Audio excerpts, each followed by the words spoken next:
Hello नमस्कार साथियों, कैसे हैं आप सब लोग। आशा करता हूं आप सब लोग अच्छे होंगे। देखिए अब हम लोग 6 वीडियोस कंप्लीट कर चुके हैं। आज ये हमारा 7वां वीडियो है और इस 7वें वीडियो में आज हम चर्चा करेंगे विज्ञप्ति पर। विज्ञप्ति क्या होती है, इसकी विशेषताएं क्या हैं और इसका उदाहरण क्या है। इसको इंग्लिश में कहा जाता है कम्युनिक, COMMUNIQUE। ठीक है, तो आइए शुरू करते हैं।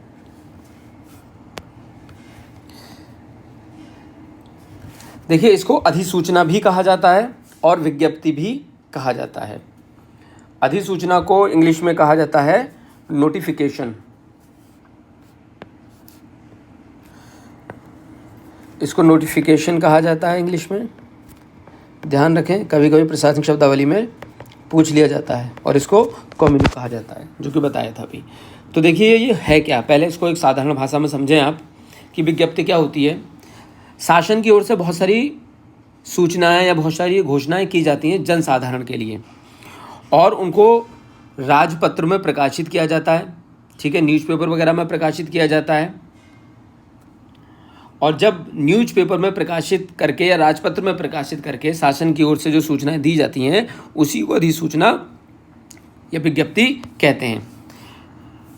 इसमें जो सूचनाएं होती हैं वो किसी की नियुक्ति से संबंधित हो सकती है, पुनर्नियुक्ति से संबंधित, प्रतिनियुक्ति, नियम, कोई भी आदेश, स्थानांतरण, अवकाश, निवृत्ति और निधन, इन सब की जो सरकारी सूचनाएं होती हैं इन सब की जानकारी देने के लिए इसका प्रयोग किया जाता है। ठीक है, तो ये एक सामान्य भाषा में आप समझ सकते हैं कि किसको कहते हैं, विज्ञप्ति या फिर अधिसूचना।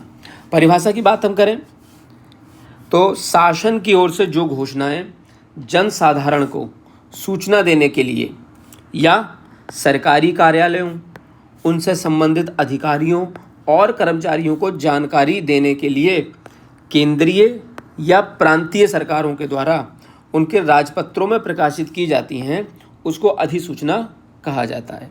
ठीक, जनसाधारण को सूचना देने के लिए सरकारी कार्यालयों को, उनसे संबंधित अधिकारियों को या फिर कर्मचारियों को। कौन देता है सूचना, केंद्रीय सरकार या फिर राज्य सरकार अर्थात प्रांतीय सरकार। और सूचना कैसे दी जाती है, राजपत्रों में प्रकाशित करके, तो इसको कहा जाता है अधिसूचना।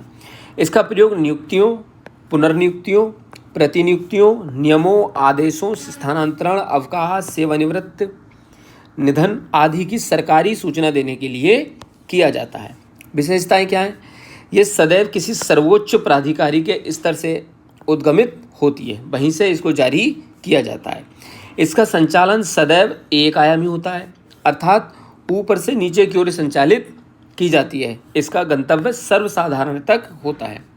इसकी जो भाषा शैली है वो तटस्थ भाव से अन्य पुरुष व अप्रत्यक्ष अनुकथन की होती है।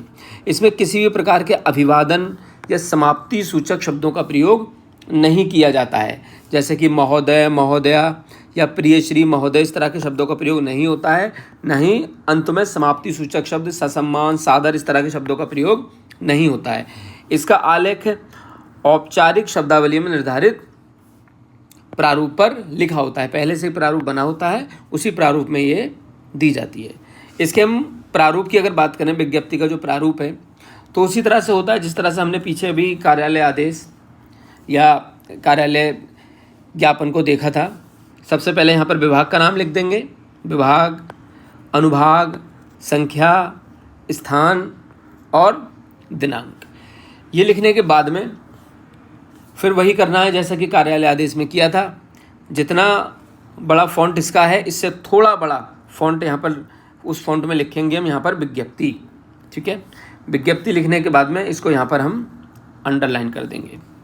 फिर नीचे लिखा जाएगा एतत् द्वारा सर्वसाधारण को सूचित किया जाता है कि, फिर वही डॉट डॉट डॉट बना देंगे और दूसरा पैराग्राफ अगर होगा तो उसको नंबर 2 पॉइंट डाल के फिर इस तरह से हम डॉट डॉट डॉट करके लिख देंगे। उसके बाद में आज्ञा से, कॉमा, हस्ताक्षर, नाम, पदनाम और पूर्ण विराम। प्रतिलिपि निम्न को आवश्यक कार्रवाई हेतु प्रेषित। संपादक समस्त दैनिक समाचार पत्र वगैरह होते हैं उनको भेज दी जाती है प्रतिलिपि। अनुभाग, अधिकारी, अभिलेखागार, ठीक है, जहाँ पर अभिलेख वगैरह सुरक्षित रखे जाते हैं उस विभाग के अनुभाग अधिकारी को भी भेज दी जाती है। फिर आज्ञा से हस्ताक्षर, नाम, पदनाम। ठीक है, तो ये हो गया इसका प्रारूप। नेक्स्ट है विज्ञप्ति का उदाहरण। तो भाग 1 अनुभाग 2 या फिर किसी और, ये नियुक्ति से संबंधित है, किसी अन्य विषय से संबंधित हो, यहाँ पर उस विभाग का नाम यहाँ पर आ जाएगा। भारत सरकार, कार्मिक मंत्रालय, संख्या आप लिख सकते हैं यहाँ पर कोई भी किसी भी तरह की संख्या, जैसे कि यहाँ पे का 101/2024, नई दिल्ली 2 जून 2024। ठीक है, तो डेट आप वही इसमें डाल दें जो सन अभी चल रही है 2024, तो उसको लिख सकते हैं आप। विज्ञप्ति, क्योंकि ये नियुक्ति से संबंधित है तो यहाँ पे हम डाल देंगे नियुक्ति। खानों में मुख्य निरीक्षक कार्यालय के निम्नलिखित अधिकारी खान निरीक्षण में प्रशिक्षण हेतु कनाडा भेजे गए थे। प्रशिक्षणोपरांत वापस आने पर उन्हें निम्न पदों पर नियुक्त किया जाता है। ठीक है, तो श्री आवासा श्रम निरीक्षक, धनबाद, झारखंड। श्री काखागा श्रम निरीक्षक, पटना, बिहार। उसके बाद में आज्ञा से हस्ताक्षर और नाम लिख देंगे, चाचा जा, और पद का नाम, और उसके बाद पूर्ण विराम। ये ध्यान रखेंगे आप, यहाँ पर जो नाम लिखा गया है वो नाम इनमें से यहाँ पर कोई ना हो। ठीक है, इनके अतिरिक्त जो नाम लिखेंगे यहाँ पर आप। प्रतिलिपि निम्न को आवश्यक कार्रवाई हेतु प्रेषित। संपादक समस्त दैनिक समाचार पत्र, सचिव संबंधित विभाग, आज्ञा से हस्ताक्षर, चाचा जा, सचिव, और इसके बाद में पूर्ण विराम लगा देंगे।